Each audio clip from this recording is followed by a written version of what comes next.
Welcome to the Author Your Life podcast, where you can write a new script for your life and become the hero of your story. I'm your host, David McRae. You are the author of your life. Let's get started. All you have to decide is what to do with the time that is given to you. In my experience, there's no such thing as luck. It is not our abilities that show what we truly are. It is our choices. Hello, my friends. Welcome back to another episode of the Author Your Life podcast. On this episode, we have Alex Shailer. Alex is a coach and mentor specializing in strategic intervention, high performance, and meditation. Alex is a strategic intervention coach who's trained in the Wim Hof Method. Alex employs a holistic approach that includes mindfulness, meditation, and creative visualization to improve the mind, body, and soul. In this interview, which was particularly deep and philosophical, you will learn the 3 components you need to ingrain a lesson, the difference between doing your best and being your best, how to escape pain by helping others, and the danger of tribe mentality. So let's launch into this. Please enjoy this interview with Alex Shailer. Alex, welcome to the Author Your Life podcast. Hi, Dave.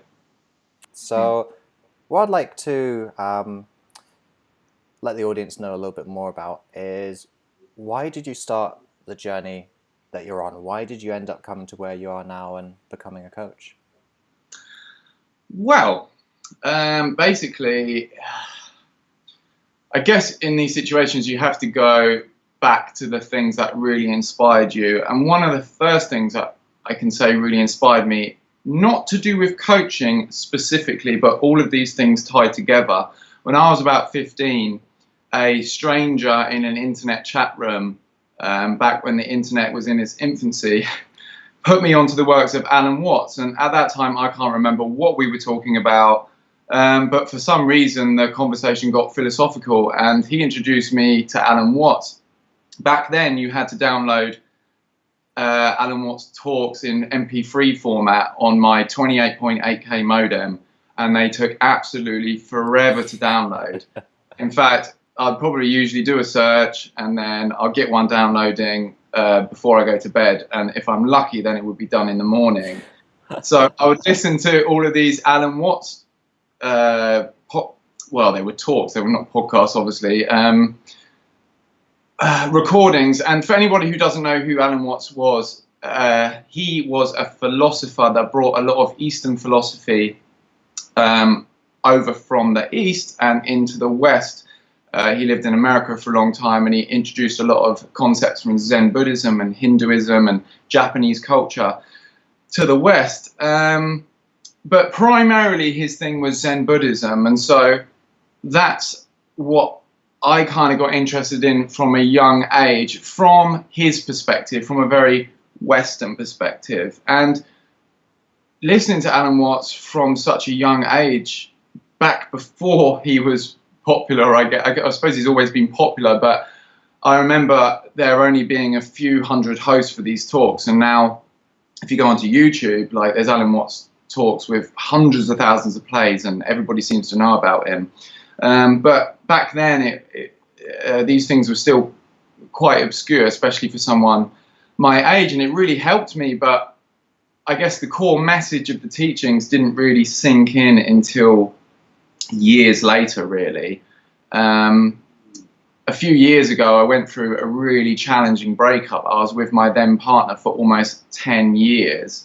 And at one point during our relationship, I was absolutely certain we would be in an old people's home together, that would be friends forever. I was absolutely sure that because we had been through so many challenges and because we had been through so many joyous times, that our relationship was unbreakable. And towards the end of the relationship, I guess I was in a bit of denial, really. I was kind of scrambling around, trying to do all of these things to make it work. And then another part of me kind of sort of wanted out. So I kind of torn between these two things. But really and truly, I wasn't being my best self. I was trying my best, but I wasn't being my best self. And the one thing that I didn't expect is that she would be the one to end it. I didn't expect, amongst all my scrambling to try and get this relationship to work, that she would be the one to pull the trigger. So one day after, I was napping after work, just a post-work nap, and she woke me up and told me she doesn't love me anymore, and then it's over, and she quickly moved out, and I was like completely shell-shocked. It was like a nuclear bomb had gone off, and I was the only one who knew about it. So I'm in this situation, not knowing what to do, not knowing how to deal with it. I didn't really expect it at all, even though if I really searched in my heart at that time, I would have thought that that was a possibility. And I wouldn't say that I went into a depressive state. Not really being that kind of person that goes through these kinds of really low energy apathetic states, but I was having a lot of anxiety. I was having daily panic attacks and outbursts of crying. But there were two things that really saved me during that time. The first thing was a friend put me onto the works of Eckhart Tolle. I don't know if you've heard of Eckhart Tolle, but he's Power of Now. It's a seminal book. So a friend recommended that I read that book, and I had actually watched some Eckhart Tolle videos before, because I was obviously into Alan Watts and I was into philosophy in general and all that kind of stuff. And same as Alan Watts, Tolle draws on a lot of Eastern philosophy and people like Sri Ramana Maharshi and these non-dualistic philosophies. And I remember watching him, but for some reason at that time it just didn't really resonate with me. You know, when you're going around on videos and something it just doesn't quite capture your attention, and you move on. I don't know whether it was his mannerisms, it wasn't the right kind of energy that I was ready to jive with at that time. I'm not sure what it was. Perhaps I liked the more entertainment kind of style of Watts talks, but I thought, no, I'll give it another go, and I downloaded the audiobook of The Power of Now. And that's when all the teachings really clicked. Tolle puts a lot of these teachings, which are, you know, a lot of people deem as spiritual teachings, but they can be seen as just purely psychological things as well, depending on your perspective. But yes, reading that book, I ended up listening to the audiobook about 10 times, because what it was enabling me to do is to take my attention away from the poor me narrative in my head, the story of the harmed me, the me that was going through this breakup, and all these kind of mental narratives, to take my attention away from that and into the present moment. And I guess it was a time where I really needed the teaching. I had enough pain within me for it to be a priority to take my attention away from my own thoughts that were causing even more of it. Of course, I was going to go through this grief and trauma and feel the loss, but what we tend to do in these situations is we create more of it by creating a story around it. So The Power of Now really helped me to take my attention away from that story, as well as work on many other levels. But the second thing is that I ended up searching on YouTube, like, how do you get over a breakup? How do I get over a breakup? 10-year breakup, it's a long one. And I found a few different people on YouTube that were vlogging about their breakup and how they'd got through it and how they got to the other side. And it made me feel like I wasn't alone, you know, like it made me feel like there were other people out there going through the same thing, and they were using some of the same teachings to remedy a lot of the pain and a lot of the suffering. And I just, through that process, I just ended up getting really into YouTube. And I've always loved YouTube as a platform, but I really saw what it had to offer in those times, because I ended up just going deeper and deeper and finding all of these personal development coaches and relationship coaches and spiritual teachers. And there's just this whole world of information that I could dive into. And I was excited in a way of becoming a new personality. You know, an old chapter had ended, and I wanted to grow into something new. So I was putting in all of these practices that I'd got from these, from the Power of Now, from Alan Watts, from all of these teachers on YouTube, general personal development strategies. And after a few months, I started to feel really, really good. In fact, at one point, I was down a pub and I just had like a half pint. I wasn't drugged up. I wasn't drunk or anything like that. And I just had this realization that there was just waves of euphoria running through my body. And I thought, if this is, if I can do this, if I can come from this place of suffering and move into such a place of joy and peace, then maybe I could help other people do that. And coincidentally, I saw a coaching course advertised by Strategic Intervention, which, for the people that don't know about Strategic Intervention, it's the brainchild of Tony Robbins, who is the most well-known coach in the world, and Chloe Madanis, who is a family therapist and has done a lot of seminal work on relationship coaching and family therapy. And so I ended up doing Strategic Intervention and thinking, if I can become a coach and combine that with a bit of mentorship based around all of the habits that I've learned to create this joyous state within me, then that would be a great thing. And so that's really where it all started to take off, and really started getting interested in taking everything that I've learned and trying to deliver value to people using the concepts from coaching and becoming a better listener and asking powerful questions. And now I'm at the position where I want to work with people who want to strive for greatness and want to have a positive impact on the world. So that's where I'm at right now. Nice. There's a couple of things that you said during that I'm really interested to pick up on. One of the things you were talking about was Eckhart Tolle coming into your life, and it was interesting what you said about how you'd already seen him and sampled him, and he hadn't quite clicked at that particular time. And I was having a conversation really recently with a couple of people, and we were talking about this, and somewhere in the back of my mind, I don't know where I've got this from, I know it's not original from me, I know it's from someone else. They said that to get across any kind of lesson or teaching, there's these three important components. There's the messenger, who you hear it from, there's the message, what is actually resonating with you, and then there's the context as well, which is the time and place of your life that you hear that message, and all three need to be aligned for the lesson to sink in. Mm-hmm. So many of us hear the same message, or how many of us have heard the message about how we should eat? We should eat less sugar, we should eat more greens. We hear that message all of the time, but there's so many people that hasn't clicked for. The reason being is they've only got 1 out of 3. They keep on hearing the message, but they haven't heard it from the right messenger who really resonates with them, and they haven't heard it in the right context of their life where they think, oh, I actually get this, and I realize why I need to do it, and I realize that I want to do it.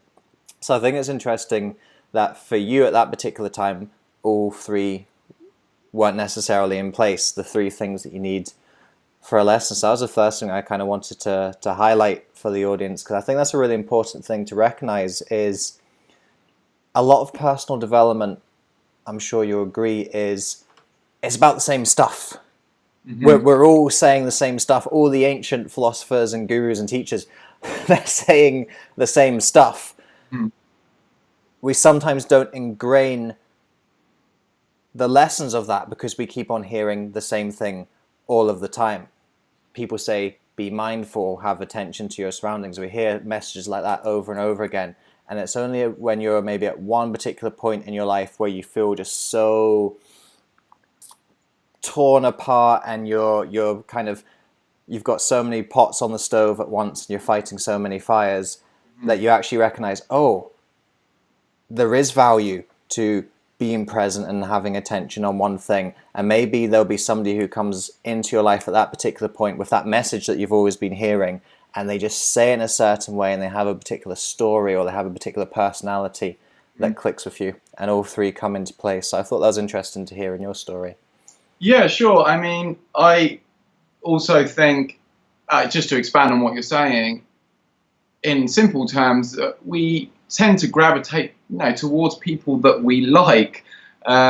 So you were saying, and that we feel are like us. And I think it's important to remember that as coaches and as personal development teachers, and as really as anybody that wants to put a message out there into this world, because I feel like so many of us come across these thoughts that say, well, all of this has been said before, so what am I really adding to this? I'm not original. I know that I've felt this myself. I have this urge within me to deliver something that's original and authentic and different. And although that's a noble goal, to be innovative and to be able to expand on things, it is important to remember that although they're the same messages being put out by lots of different people, if that message is coming from you, you're an individual personality that's different from all of those people. And there may be certain people out there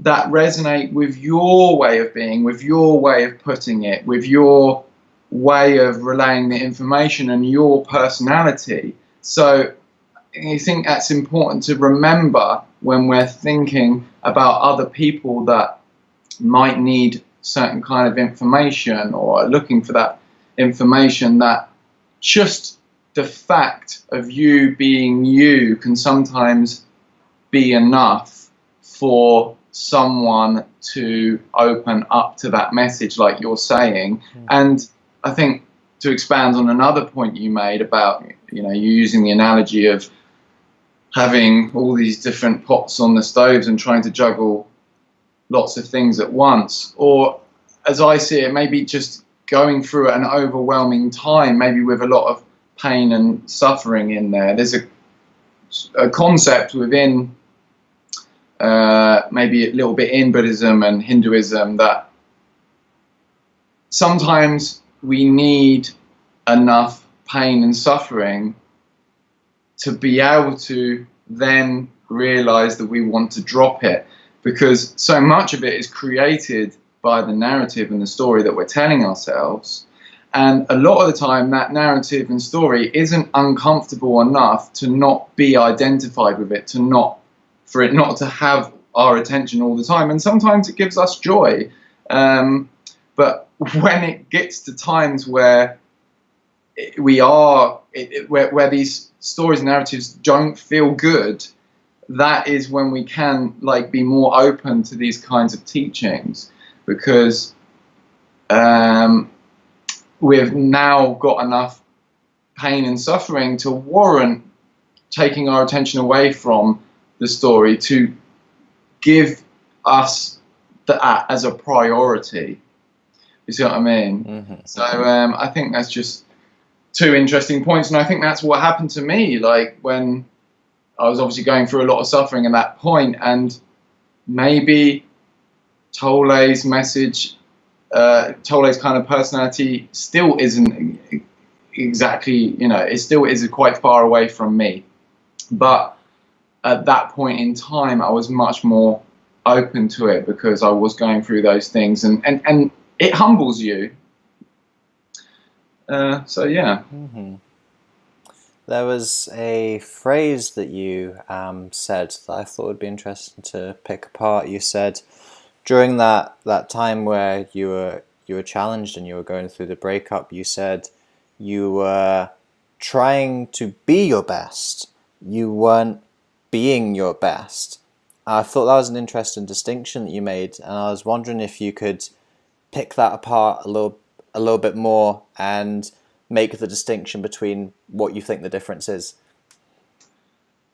Well, trying to be my best, I guess, in that kind of context was having focus on a lot of strategies, or certain, I don't mean a lot of actually, I just mean certain strategies that I thought would remedy the situation. And sometimes in those challenging times, out of desperation, we can get this laser focus onto just a few different things that we think are going to help, and they may well do on a certain level. I'm sure a lot of the things that I was doing and trying to get me and my partner to agree to and do together were helping in a way.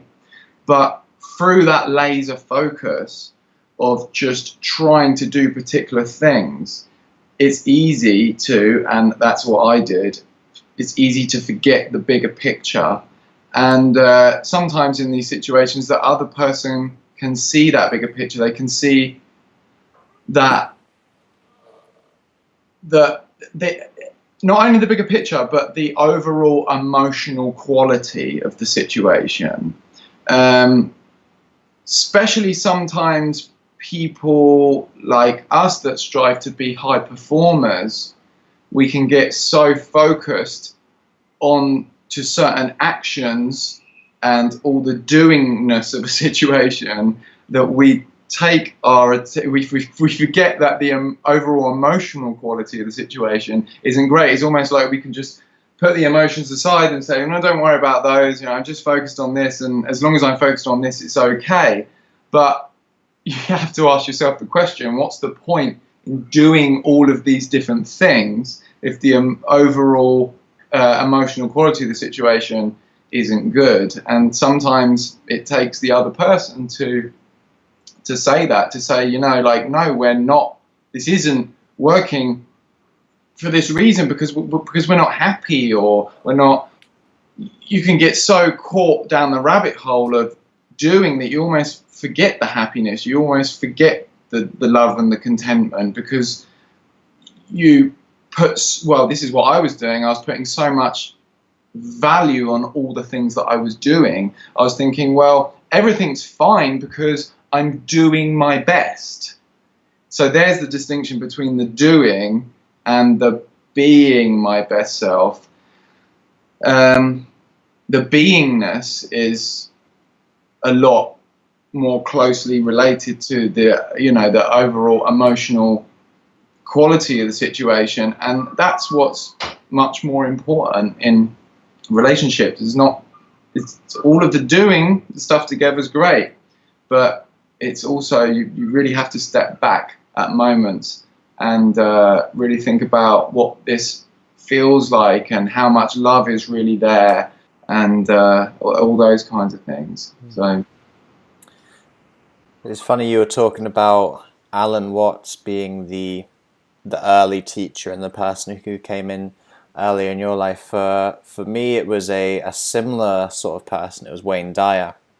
And when me and my dad were driving in the car when I was very young, must have only been about 7 or 8 years old at the time, a lot of the newspapers would do this thing where you could like send off for something and you get sent free things. You get sent free pens and free cassette tapes and things like that. It was cassette tapes back in the day, so my dad signed up for so many of these things, got the free gift, and then just cancelled in the first month, so he got everything for free. And one of these things was all of these cassette series by people like Wayne Dyer and Deepak Chopra, and kind of the sort of the Hay House team of the 90s. But Wayne was the person who we listened to most, and there's so many sort of bits of philosophy and phrases you can take from Wayne. But something that came to me as you were talking about that, I remember Wayne used to say, "We are human beings, not human doings," and that's what summarized what you're explaining for me there. I was like, yeah, that's just like Wayne said. We're not human doings, we're human beings. We've got to have the being aspect more prominent than the doing aspect. Yeah, absolutely agree, for sure. Yeah, and I honestly think that's it's almost these kinds of concepts or teachings is often, I believe, where we should start with personal development or chasing success and stuff like that, because so many people postpone their happiness into the future by making it an object of the future. If only I can get to a place where all of these different circumstances are right, I've got the right relationship, I've got the right relationship with my family, I have the right amount of money, and I'm living in the right place at the right time in the right part of the world, then I'll be happy. And then, of course, we're trying to manifest those things by going into this doing episode, and we are told we take massive action, and of course we have to do all of these things if we want to create new things in the world for ourselves or for other people. We need to take our energy, focus it somewhere, and do a lot of things. But it's the underlying beingness to life that we mustn't forget, and that, like you say, should really be in the foreground, because that's where the contentment and the peace lies, not in the future, but in the very core of our being. It's already there. All of the success that we chase and all of the personal growth that we can do is really fun. It can be really fun, and it can be rewarding, and it can be fulfilling, so long as you're not basing your identity on it. Because all of these things, all of these doing aspects, and all of these things we can create through that doing are things of the form world. They are by nature transitory. They come and then they go. So this goes back to obviously some of the spiritual teachings, but it is important to recognize that I believe that we can take advantage of having that connection to being, and that can actually facilitate our doing, because then we can be less attached to the outcome and have more fun with what we're doing, and have a lighter energy to it and stuff like that. So I really do believe, and that's a core of my teaching and aspect of my mentorship, is marrying those two aspects of existence: the doingness, the beingness, the form, the formless, the manifested, the unmanifested. There's so many different terms for this, but I really do think it's about getting the inner purpose cemented first, and then we can really, our outer purpose can then flourish. Mm-hmm. So what do you do, Alex, to be your best self? Not do your best self, as we've described, but what do you do to be your best self? How do you cultivate your best self on a regular basis? Well, I guess just trying to unpack the question a bit, because obviously we're making this distinction between being and doing, and in order to, I think that being your best self is a concept in itself for me. Being your best self is creating a certain type of personality, a certain way of being, and a certain way of doing things. So there are all kinds of practical things that you can do, and that I practice within that help facilitate that. The beingness that underlies it all is untainted by all of these different concepts. It just is. And there are certain things that you can do to move closer to that kind of state of awareness at all. Like, you can meditate and you can practice mindfulness, and these habits are really important part of my life. On the level of the doing, and feeding into creating a personality that has growth within it and that can express love and create value for people, there are practices as well there, like practicing compassion, practicing gratitude, practicing understanding, listening, patience. There's actually a really good I don't know if you know the company Mind Valley. Yeah. And I don't know if you've maybe listened to Vishen Lakhani of Mind Valley's 6-phase meditation. Basically, if you search on YouTube 6-phase meditation, Vishen Lakhani's Mind Valley 6-phase meditation will be the first thing that comes up. And it's a little bit different from what I would define as regular meditation. Regular meditation being just bringing your attention to a focal point or your sense of being. It's a lot more active, but it has a lot of these practices. I really like it because it has a lot of these practices just condensed into a 25-minute contemplative meditation. So there's a forgiveness section, there's a gratitude section where you're actually trying to envisage in your mind's eye things from the last 24 hours that you're grateful for. And then there's a part where you're creating a vision of your future, and so you do the whole visualization of where you want to be in the future and creating a real sensory experience in the theatre of your mind, including all the feelings. And then, I mean, like, each of these sections is only a few minutes long, really, but I really like it as a condensed form of getting a lot of healthy practices together in a short space of time, and just keeping that consistent. Because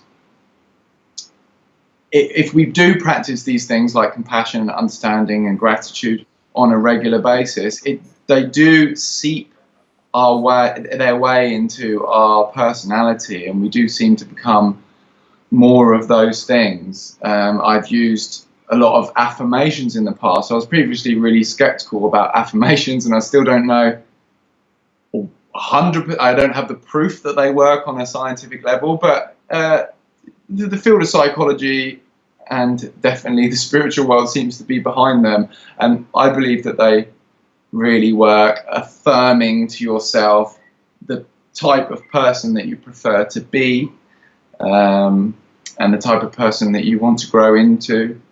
For me, recently, they've been really heavily focused around becoming an eloquent speaker, because obviously that's such an integral role to being a personal development teacher or a coach. And speech, not so much. A little bit, I struggled a little bit there. Spelling and writing, definitely. Both my parents are dyslexic, and I'm sure I've never been tested for it, but I'm sure I probably got a bit of that. I've always had this thing about, am I good enough at speaking? Am I good enough at writing to really be able to relay this information? But affirmations have even helped there to really start to convince myself that that's possible for me. And these affirmations can revolve around, you can say that I'm a loving person, I'm kind, I'm grateful, I'm energetic, all of these different things. Start affirming to yourself that you are those things, so you're more likely to believe them and act on them. So all of these different habits are the things that make up being my best self. That's what it's doing. There's a fine distinction there. But yeah, I think you have to talk about things on a practical level, and those are some of the practical things that I think really help. Earlier on, you were talking about your difficult times of coming to the end of a relationship, having the immediate rawness of a breakup, moving through it, and I'm sure that's not the only difficult period of your life that you've had. We all have various difficulties and hardships and roadblocks that come along the journey of life, but ultimately here you are on the other side of things, and ultimately making a better life for yourself and striving to become a better person. During those challenging times, what motivated you to keep on going? Well, I still have many challenging times, in the fact that life itself is a challenge and will always be. Like life is full of problems, and that is in some people's eyes a bad thing, and in some people's eyes a good thing, and maybe it's a bit of both. I really enjoy tackling problems, and I really enjoy these challenges. But in terms of keeping motivated during challenging times, and I'm thinking of that question, I'm thinking of doing particular actions to get to this goal or vision for my life that I've set. We set these visions for our future, or these goals of certain things we want to do, maybe a business that we want to create, or a project that we want to finish, or a whole life that we want to create for ourselves. We come up with this. We can come up with this vision for it, and a lot of the time we forget that. We forget what the vision was. So we forget all of the material things that we might gain from doing it. We forget about the free time that it might free up if we got this business off the ground. All of these material gains, but more importantly, the people that we might be able to help, the people that might need us to show up and deliver value to. I might put a message out there, and there may be millions of people that don't resonate with it, but there may be one person that needs to hear my message, really needs to hear my message, and needs me to show up. So to keep motivated during those challenging times, for me, it's about remembering those things, because those things have an emotional pull to it. A lot of people on their spiritual quest seem to be kind of trying to get rid of emotions. I know this is not the doctrine of a lot of spirituality, but a lot of people get caught in this trap of, I just want to be this transparent being with emotions just move through. But I believe that once you have this kind of knowledge, that you can actually use emotions, emotion, energy, and motion to pull you in a particular direction. So a challenge for me might be if I'm having a week where I'm just tired and I don't know why. I feel like my diet's on point. I feel like I'm getting enough sleep. Or just negative thoughts are arising into my consciousness, and I'm like, what's going on? A couple of months ago, I was absolutely fired up to do this. I had clarity, exactly what I wanted to do, and I had all this confidence, and now I just feel bummed out, and I don't feel confident, and I don't have this clarity, this brain fog. In those times, that's when it's important through the whole journey, but it's perhaps most important in those times, or most beneficial in those times, to remember people that might need you. Remember, I think it's very honourable to say I'm only doing it for other people, but let's be honest, there's nothing wrong with wanting, some kind of like material gains as well. So it's about having that whole picture, the stuff for you, to sustain you, and to have to try and create the lifestyle that you want to live, that's compelling, and will give you much more fulfillment and help you to grow personally and spiritually. And the why, as you say, behind why you're doing it for other people, that it may benefit other people, that it may help them to grow, that you may be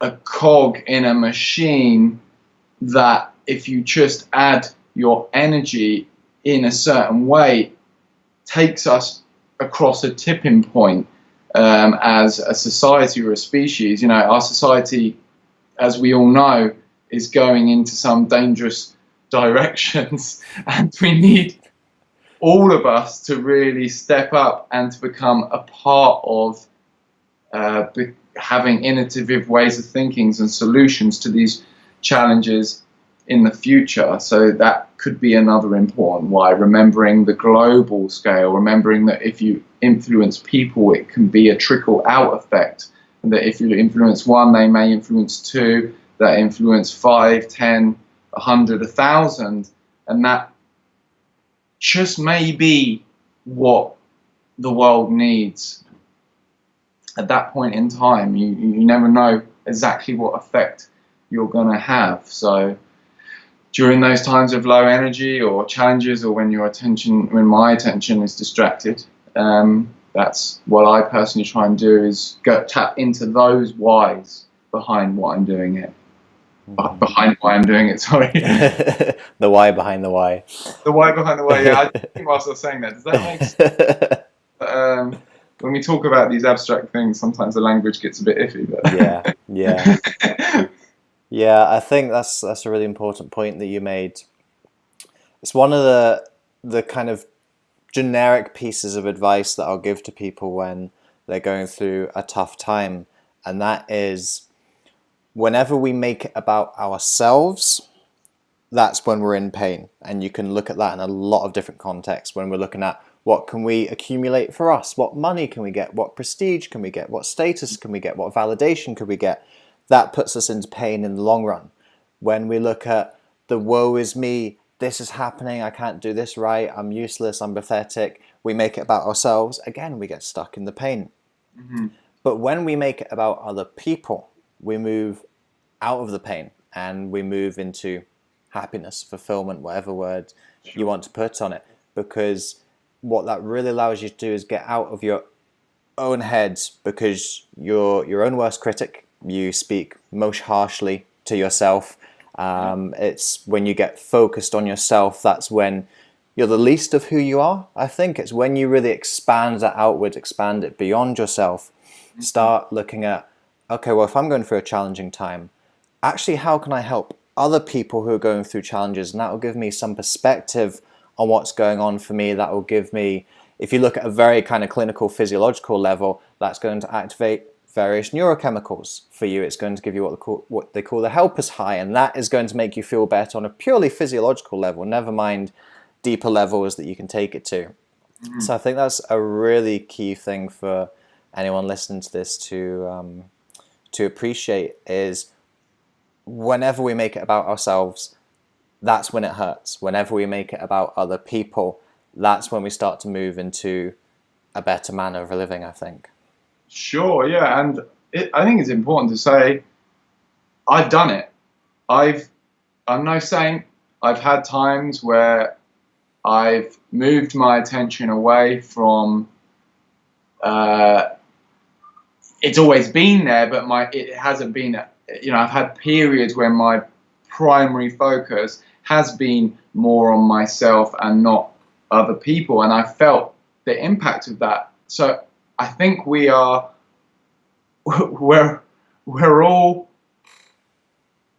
people that can happen to, like we're all, especially I find it is more likely when you're doing a lot of the deep work on a practical level behind your projects.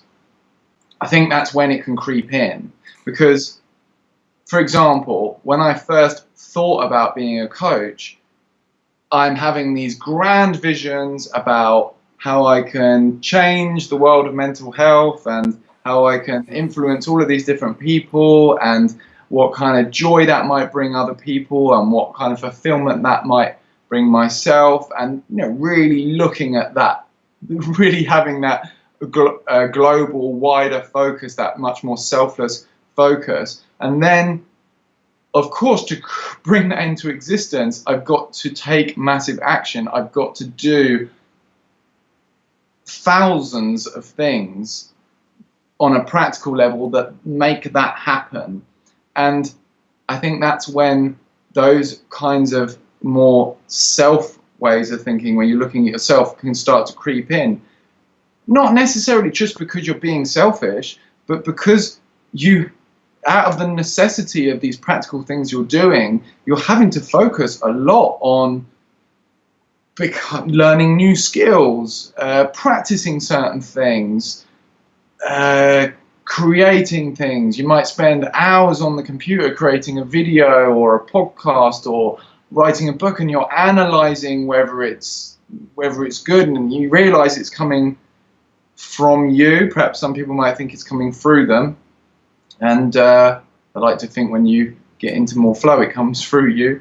But I just mean to highlight that there's that when we get drawn into all of this doing, that's when it can creep in. And so it really helps me personally to have moments where I am stepping back and thinking, forget about how good I am at it, forget about what skill level I'm at, or whether my videos are as good quality as someone else, or whether my language is flowery enough, and all these kinds of just things. Just think about impacting other people. And through that process of stepping back, then the energy comes through again, and we're able to operate from some would say maybe a higher aspect of ourselves. We've been touching several times here on helping other people, influencing other people, the ripple effect that we have. And I'd like to just expand upon that by posing to you, how do we bring more love into the world? How do we bring more love into the world? Well, there's many, many different things we can do on that level, I think.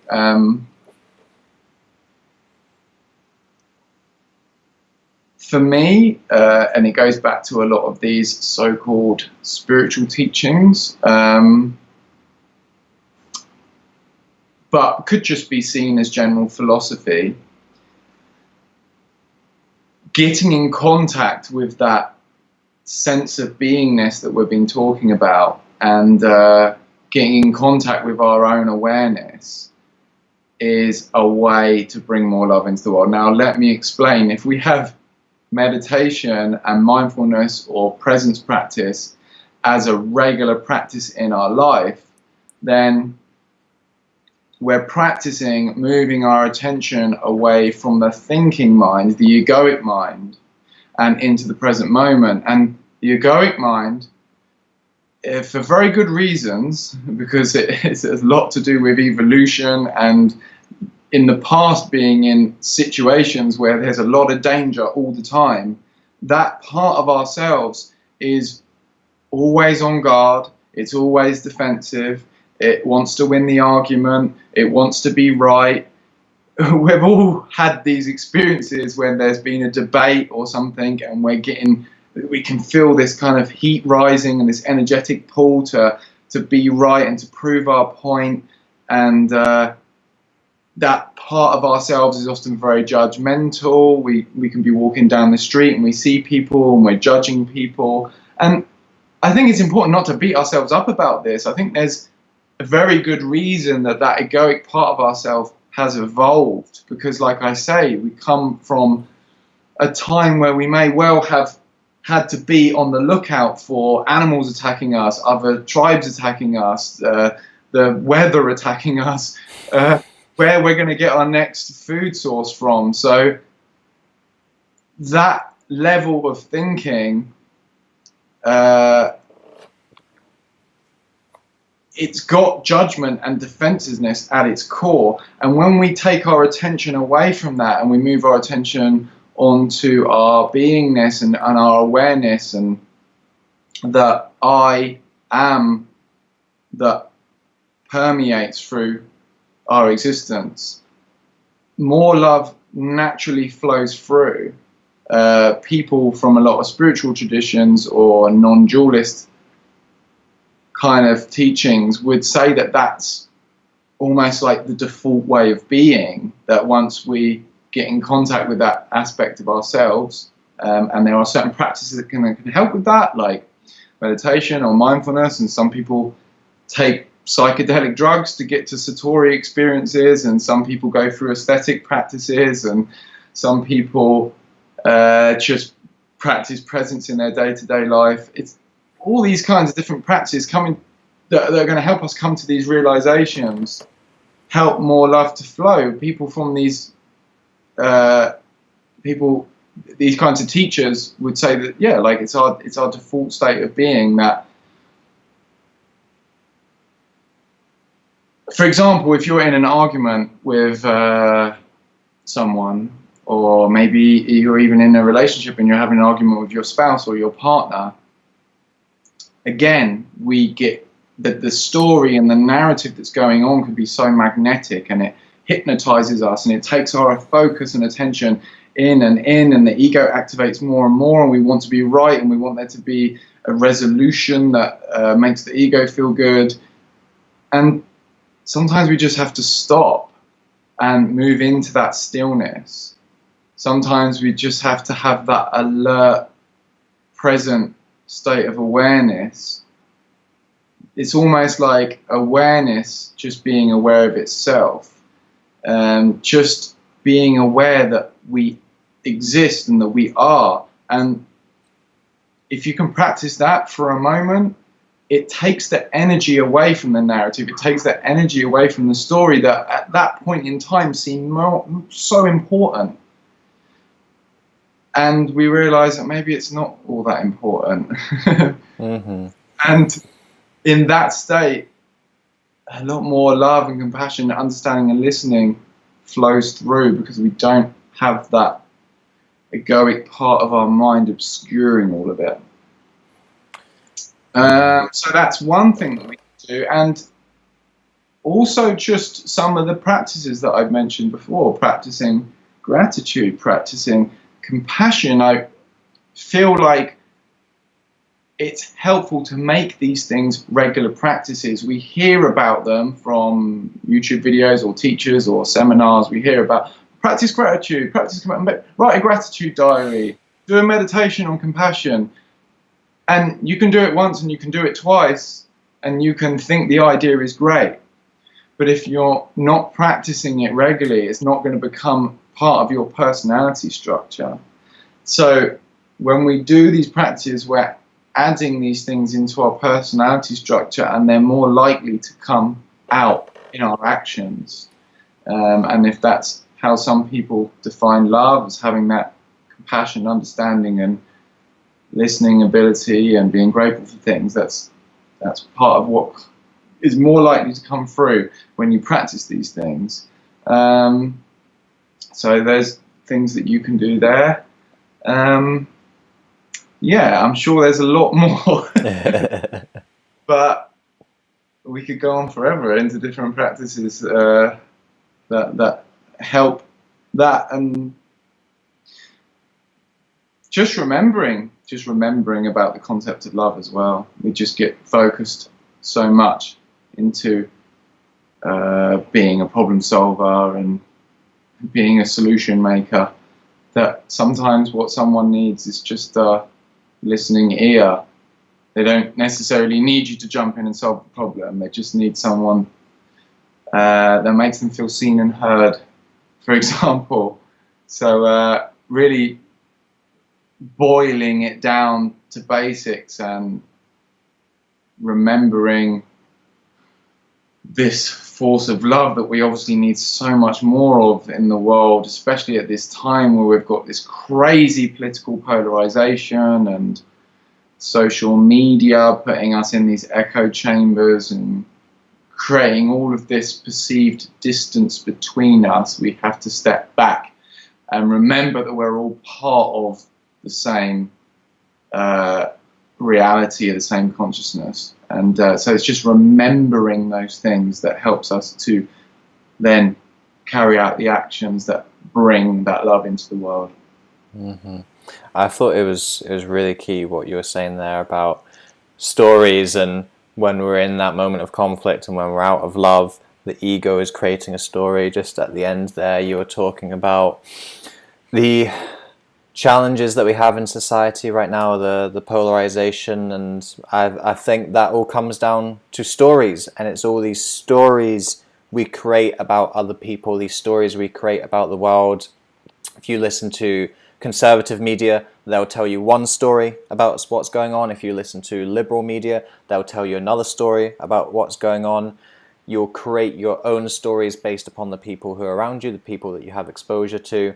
And I think all of the ugly serpents that we're seeing right now, the racism, xenophobia, intolerance, religious violence, it's two or more sides creating these stories about the others. It's Muslims creating stories about who Christians are, Christians creating stories about who Muslims are, conservatives and liberals, same thing, men and women, white and black. All of this division, for me, is about stories and about the stories that we're telling, and I think we're doing a bad job of telling stories right now, and I think we need to look at deconstructing these stories and putting some more empowering stories in that place, stories of how we're similar to each other, not different from each other. Sure, Stories yeah. about how we do better when we cooperate and collaborate than when we try and do things by ourselves. I think replacing and rewriting the stories of what's going on right now is a really key part to fixing some of the problems that we can see nowadays.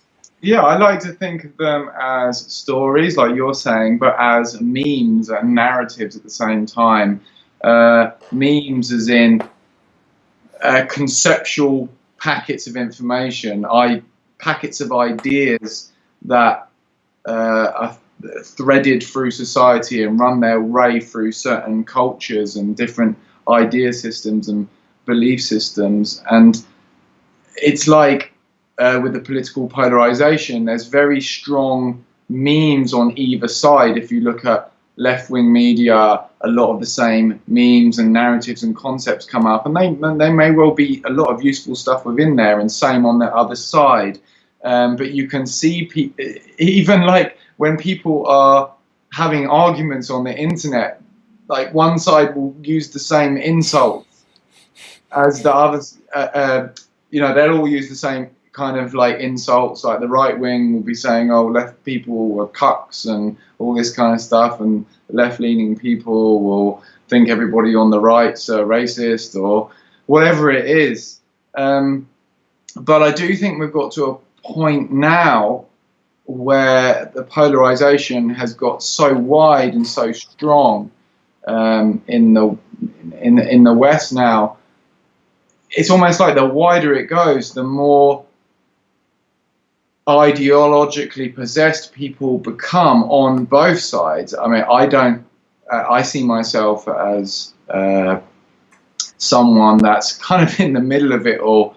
I see myself as apolitical, not because I don't have political beliefs, but because through listening to a lot of Alan Watts and being interested in Zen Buddhism, I'm interested in a middle way. I'm interested in where the common ground is. I'm interested in where ideas from different, seemingly completely opposed idea systems can come together. But as this polarization strengthens, people form more and more of an identity out of these extremely polarized camps. And it becomes almost unthinkable for people to associate with people on the other side now. It's like people have already made up their mind about what that person's going to be like, what kind of ideas that they have. And I get where it comes from. A lot of the time it comes from a good place. It comes from a place of wanting to see justice in the world and thinking that if someone else aligns with a particular political ideology, then that they see as going against that justice, as they see as feeding into oppression in the world, then they're extremely opposed to that. But it gets to the point where, the world of opinions with people is a broad spectrum, and people are all over that spectrum. It's not so black and white. Create this black and white perspective of it when we have, for example, in the political sphere, this left-right paradigm, and it's like we take up our tribal, it's kind of like we form tribes around this kind of thing, and it feeds into that lack of separateness when we, as you say, create these stories around people on the other side of these political divides, and stories that may be useful. Judgments of other people sometimes are very useful. If someone, for example, you're sure that they're a member of a group that has a very dangerous ideology, it may well be wise to stay away from them and not associate with them. But I don't believe that everyone on either side of the political divide is so ideologically dangerous that they can't be associated with. I believe that we're becoming more divided because we are, in a way, becoming more hypnotized by those memes and narratives, and that's catalyzed through the technology and through the social media. We have algorithms on our social media that put us in echo chambers, that feed back the information that keeps us engaged with the platform. And often what keeps us engaged with the platform are the things that make us angry. The memes and narratives that we identify with us and make us feel right and make us feel just and virtuous. And through that we get really engaged, but it's all the things that are feeding our own ideas back to us. And within the feed on a lot of these social media platforms, the algorithm is even picking and choosing which people show on your feed. And it's like we start to see this world through this very distorted prism created by the technology. So it's really important to remember that that's happening on social media. Not that social media isn't useful, but that there's these, I heard someone call it recently, there's these manipulation engines behind them.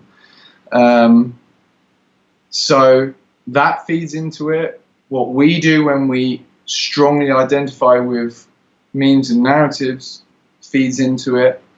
And although all of these things are useful, it is also useful to step back and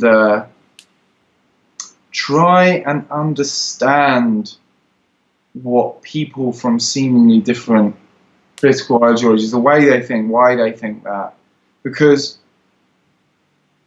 there may be a lot of times where we need to defend ourselves against things and have that kind of defensive thing to say no to something.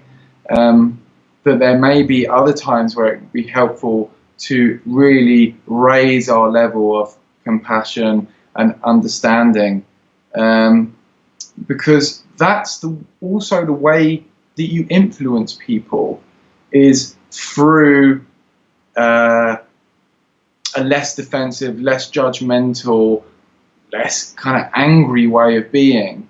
Of course, these things are very emotionally charged because we're living in a world where these things are very important, and the future of our societal cohesion and possibly even the planet now is at stake.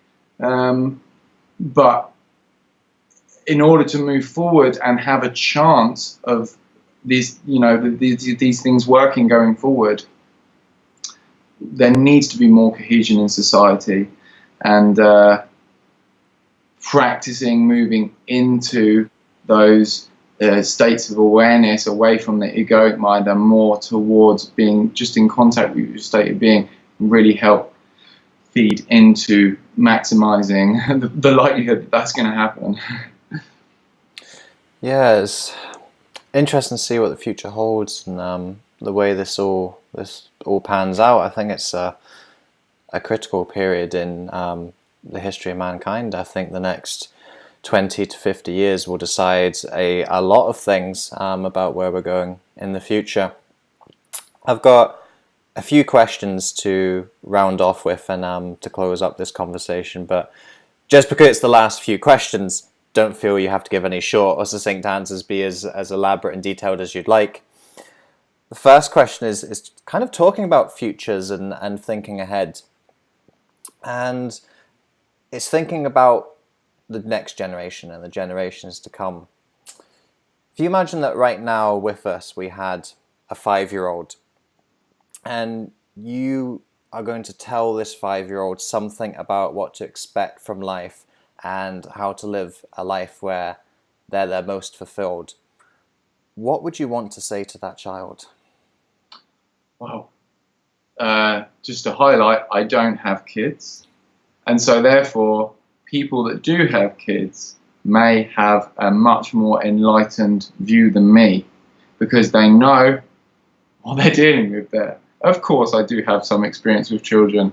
And I know that 5-year-olds have a particular level of cognitive development. So I'm well aware that a 5-year-old at this point in time, by the time they're an adult, the world could be a very different place. There could be monumental shifts in our environment, our food security, the global political situation, technology.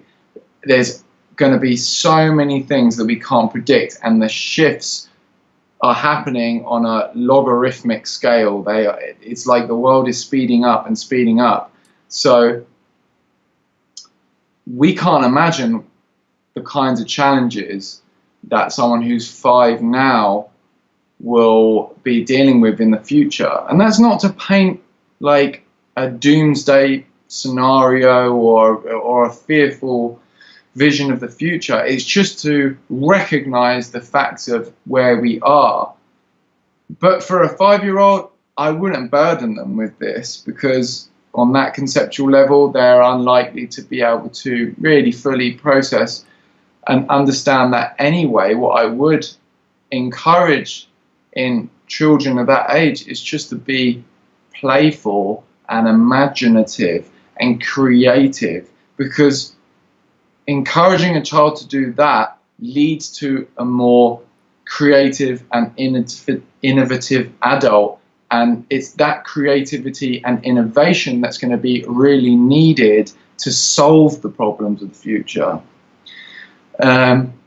That's what we need to be breeding into the world on the practical level, and all the practical problems and challenges that face us in the future. It's going to require very, very high levels of innovation. And in a way, I might not explain this to a 5-year-old, maybe some child that's slightly older. It's almost going to be a case of relaying the facts of the reality. Of course, I can't predict exactly what's going to happen in the future. Perhaps someone's going to invent some kind of technology that engineers the climate, so it's pre-climate change, create some kind of technology where they can zap an atom and get all the energy out of it, and we can just have limitless nuclear reactive fusion or something like that and solve the energy crisis. And someone creates a technology which can create an almost unlimited abundance of food that's nutritious. In fact, all of those things and all of those innovations is what's going to be needed in a future with 10, 11 billion people. And a future that, although from one perspective can look very scary, because we know that we may well have a lot of these challenges facing us, but also remembering that can be a good thing in the way that it gives us something to rise up to, remembering that if we can transcend these challenges, then the future for the human enterprise could be limitlessly inspiring. If we don't apocalypse ourselves within the next 100 to 200 years, we could end up becoming a spacefaring civilization. We could end up becoming multi-planetary. We could end up becoming multi-dimensional. Who knows? And so, yes, like you say, we're on this point in time where we're on the knife edge, but Terence McKenna likened it to baby coming through the birth canal, it's almost like there's so much pain in there, and there's so much jeopardy. The whole thing could go completely wrong, and there could be death on the table. But if we can get through to the other side, something absolutely amazing could be born, things beyond our wildest dreams. And so that's another form of inspiration that we can feed to the children of today, being real about the challenges that face us, because there's no hiding from it. It's not going to help to bury our head in the sand about the potential energy crisis, the potential food crisis, the potential climate crisis, global political crisis. There may well be many crises in the future, and we're already facing a lot of them now. But within that, there's also an inspiring, like you said, coming up with new stories. There's also an inspiring story within that, and remembering the potential of the human enterprise, the great attractor that could be out there, to give birth to some creations that we could never even imagine. Mm-hmm. We've mentioned gratitude a couple times during this conversation. Alex, what are you grateful for? What am I grateful for? Funny you mention this, actually, because I haven't been practicing gratitude as much as I should do. I'm going to hold my hands up to that. At one point, it was a daily practice, and I even made a gratitude diary at some point, and I'd even heard the science behind gratitude. I think there's been some studies on gratitude that prove its effectiveness for raising well-being. And I wrote 3 things in a book every day, and I mentioned how the 6-phase meditation has a part on gratitude within that, and I still do that a lot. But I know I haven't been practicing gratitude as much as I should do. So it's something that just recently I've been getting into doing a daily practice of, and I'm feeling the effects. Like, whatever state of enlightened beingness we've managed to reach, the mind is still going to be there. The mind and the personality is still going to be there. And when I'm not practicing gratitude, that aspect of myself does feel less grateful, or comes up with less grateful thought narratives. And when I'm feeding it with gratitude, the thinking there is a lot more grateful and positive. As for the particular things, when I was doing my gratitude diary, I just went through everything. When I'm doing the 6-phase meditation, it could just be a nice meal that I've had, or the look of a sunset, or something like that. If I'm pressed to really boil it down to certain things right now, it would be my partner, my current girlfriend, my girlfriend, who's really supportive of me, really, really super supportive. And we express gratitude to each other a lot, which is really good. She actually says to me, "I'm really grateful for you," and hopefully I say it back to her as much as she does to me. So it's really nice that we have that in our relationship, that we can remember the gratitude for each other, because I think that's really important, and something that I haven't had enough of in my past. My family, my friends, and having a roof over my head and living in such a beautiful part of Bristol. My belief is that this is one of the most beautiful parts of the country, one of the most inspiring parts of the country. You've lived in Bristol before, so you know that it's, hopefully that's true for you. Yeah, very much so. Mm-hmm. It's nice as well. Yeah. Yeah, but I live in a really leafy area.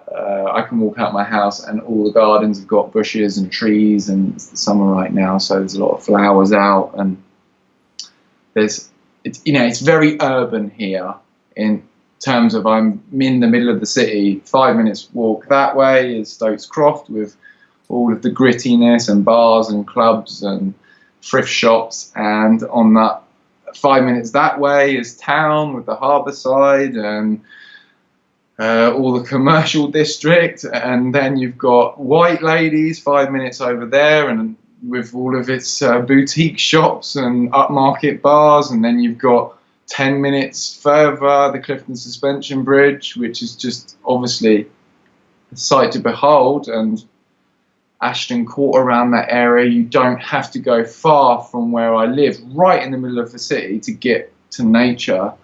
And so I'm very, very grateful to be born in the right place at the right time, as well as all the things that I've done to get here, because I didn't always live in Bristol, and I come from pretty humble backgrounds. I moved here with about £900 in my pocket and a Citroen Saxo that was very beaten up and was actually written off, I think, at one point.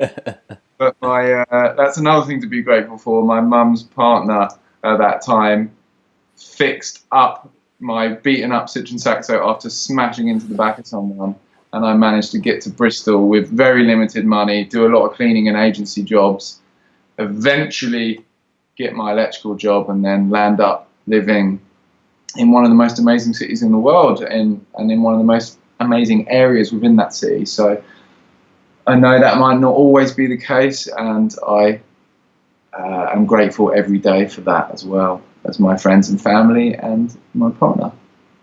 Mm-hmm.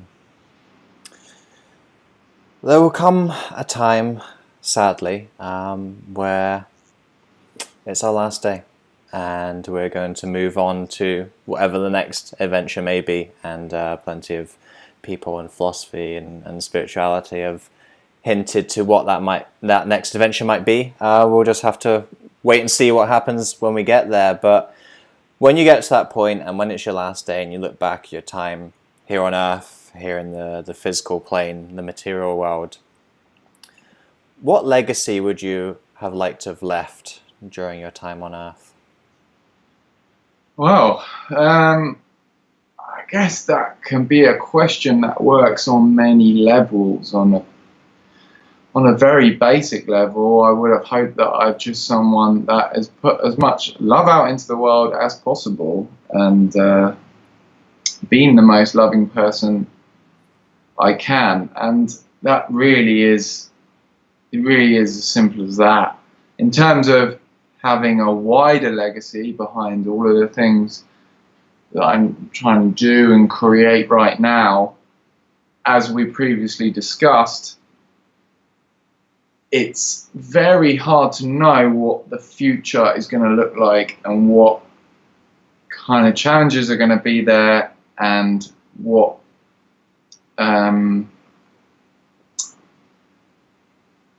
how I would have developed and grown as a person, and what skills I would have by that point. Obviously, you know the saying, we underestimate what we can do in 1 year, but we overestimate what we can do in 1 year and underestimate what we can do in 3 years. So imagine 10 years, 20 years, 30 years.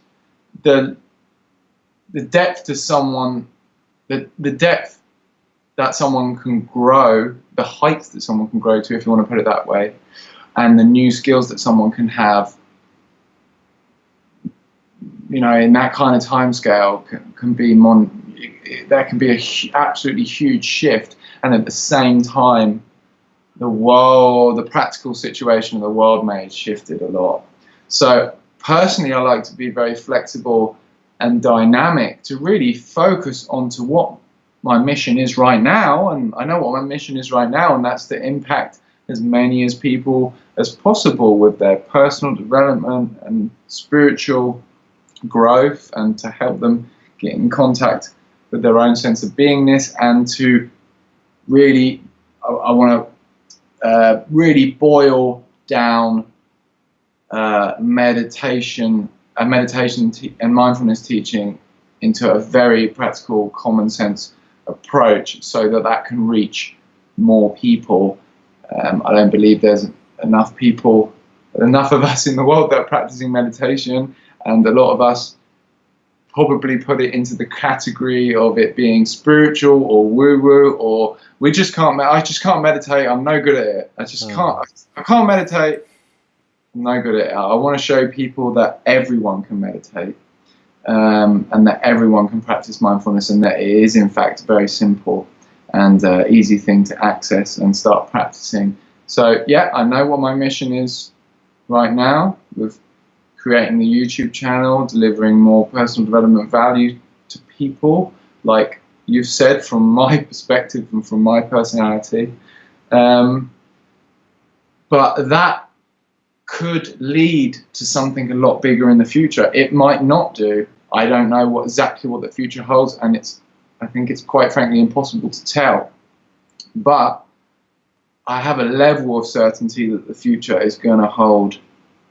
It's like there's going to be particular challenges, and I'll have particular skill sets by then, and it's like, how do I marry the two to be the most effective change maker for positivity in the world and to create maximum well-being for people? It's like, how can I be a part of that picture at that point in time? That requires just really working on yourself and trying to be the best version of yourself, or create this personality that can be an effective change maker at the same time as being open to particular things, because that is the kind of innovation and creativity and dynamism that the future is going to require. And hopefully, whatever legacy it is, it will be a good one. Hopefully people don't think that I was that annoying. You should put that as your epitaph. Hopefully people didn't think I was that annoying. Yeah. On the headstone, yeah. Well, Alex, for people who have been listening to your philosophy and your message, and felt that they resonated with some of your story and your journey and the way that you look at the world and the things that you're ultimately wanting to do in the future, where would you direct people to find out more about you, what you do, and to connect up with you? Okay, so the main thing that I'm putting my focus on at the moment, don't get loads of time for it, so don't expect a video every day or even every week, but I am trying to put a lot of focus into it, and it's where the majority of my online presence is at the moment, and that's within YouTube. And you can just go to YouTube and you can search Alex Shailer, and a lot of people seem to struggle with spelling the word Shailer, so please don't find this patronizing. Different ways of spelling the word. It's Shailer, and if you search that on YouTube, you come across my channel, which is very small at the moment. Please subscribe to be one of my first 100 subscribers, and hopefully by the end of the year I'll have a lot more. And you can also visit my website, which is insighteocean.com. My coaching practice is called Insight Ocean, and if you go to insighteocean.com, you can reach out to me there. And Facebook, if you search Insight Ocean on Facebook, I have a page which I post my YouTube videos to, so you can keep up to date on that through Facebook. Twitter, I do have a Twitter, but I won't give it out right now because I need to basically turn it into the into the coaching me Twitter, as opposed to the what I previously was doing before I really got heavily into coaching, which was music production. That's what my Twitter's always been about before, and I haven't really given a lot of attention to that platform. So when I get a Twitter, I'll mention that too. But for now, go to YouTube, Alex Shailer, and thank you very much. Thank you, Alex. Thank you for sharing a really thoughtful perspective on many of the topics that we brought up, and bringing a deep sense of philosophy and deep thinking to all of your answers and the various points of discussion that we had. It's a style and an insight that we haven't had too much on the podcast, really going into a very deep level of thinking and bringing some more of the spiritual and philosophical points, and as you said, marrying them up, kind of bringing the East and West together, the spirituality and perhaps the more material, the more psychological, the more scientific So I've really enjoyed that coming together and that partnership here on the podcast. So thank you for bringing all that to this conversation. No problem. That's what I'm about, and that's what I'd like to hopefully become more about in the future. And it's been really fun to discuss that with you. Thanks for being you and creating the space for that to happen. Thank you, Alex. Thank you so much for listening to this episode. If you enjoyed this episode, I'd appreciate it hugely if you could head over to iTunes and leave a rating and review for the podcast. With your review, please be as honest and detailed as you can be. Because with honest and detailed feedback, that helps me to adapt and grow this podcast to most serve you, the listener. Also, if you enjoyed this episode, then make sure you subscribe to the podcast. That way you aren't going to miss any of the future episodes that we've got lined up for you. Until next time, remember that you are the author of your life. You hold the pen, and you can write whatever script you want for yourself. So go out today and write yourself a beautiful story.